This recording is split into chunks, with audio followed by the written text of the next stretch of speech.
Hi friends, మీ ముందుకు మంచి video అనేది నేను తీసుకొచ్చాను.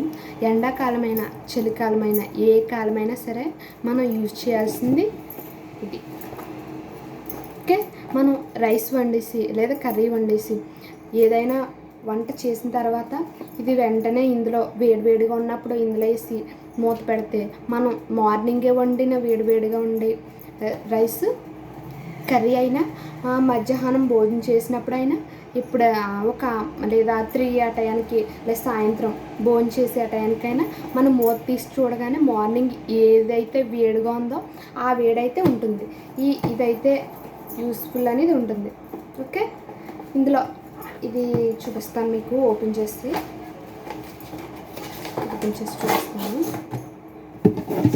ఇదిగో ఇది ఇలా లోపల ఎలా ఉంటుంది. వేడివేడిగా ఉండే వస్తువులు, వేడివేడిగా ఉండే రైసు కర్రీసు, లేకపోతే వేడివేడిగా ఉండేది ఏదైనా సరే ఇందులో వేడిగా ఉన్నప్పుడే వేయాలి, చల్లారిపోయాక కాదు. వేసాక ఇలా ఇలా మూత పెట్టేసి ఒక చోట పెడితే మనం తినే టయానికి అయితే వేడిగా ఉంటుంది. ఈ టిప్ అయితే పాటించండి. ఓకేనా? Bye bye.